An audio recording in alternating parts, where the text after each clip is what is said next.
ഇന്ന് ഞാനൊരു നല്ലൊരു ക്യാരറ്റ് പുട്ടാണ് ഉണ്ടാക്കിയിട്ടുള്ളത്. എല്ലാവർക്കും ഉണ്ടാക്കാൻ പറ്റുന്നതാണ്. സാധാരണ പുട്ടുപൊടിയിലേക്ക് ക്യാരറ്റ് ഗ്രേറ്റ് ചെയ്തിട്ടിട്ട് നല്ലോണം ഉപ്പ് വെള്ളമെല്ലാം കുടഞ്ഞിട്ട് മിക്സ് ചെയ്തിട്ട് ഉണ്ടാക്കുന്ന ഒരു നല്ലൊരു ക്യാരറ്റ് പുട്ടാണ്. ക്യാരറ്റിലില്ലാത്ത ഹെൽത്ത് ബെനിഫിറ്റ്സ് ഇല്ല, അത്രയും വിറ്റമിൻസ് ക്യാരറ്റിലുണ്ട്. അപ്പോൾ ഇതിൻ്റെ കൂടെ ഞാൻ ഉണ്ടാക്കിയിട്ടുള്ളത് നല്ലൊരു ഇന്ത്യൻ കോഫി ഹൗസ് സ്റ്റൈലിലുള്ള മുട്ട റോസ്റ്റാണ്. എനിക്ക് ഭയങ്കര ഇഷ്ടമാണ് ഇന്ത്യൻ കോഫി ഹൗസിലെ കറികളും അവിടുത്തെ ഫുഡും എല്ലാം ഒത്തിരി ഇഷ്ടമാണ്. അപ്പോൾ ഞാൻ അവിടുത്തെ ഒരാളോട് നാട്ടിൽ പോയ സമയത്ത് ചോദിച്ചതാണ് ഈ മുട്ട റോസ്റ്റിൻ്റെ റെസിപ്പി എന്താണെന്ന്. അപ്പോൾ അവർ പറഞ്ഞു തന്നെ ഇതിൽ മെയിനായിട്ട് ഒത്തിരി ഓനിയൻസ് ഉള്ളി നമ്മൾ ഒരുപാട് ആഡ് ചെയ്ത് ഒരുപാട് കുരുമുളക് പൊടിയൊക്കെ ആഡ് ചെയ്തിട്ടാണ് ഇത് ഉണ്ടാക്കേണ്ടത്.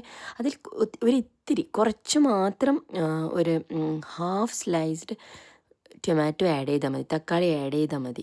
അപ്പോൾ നല്ലൊരു ടേസ്റ്റാണ്. നിങ്ങളൊന്ന് ട്രൈ ചെയ്ത് നോക്കി. ഇത് നല്ലൊരു ഹെൽത്തി ബ്രേക്ക്ഫാസ്റ്റാണ്.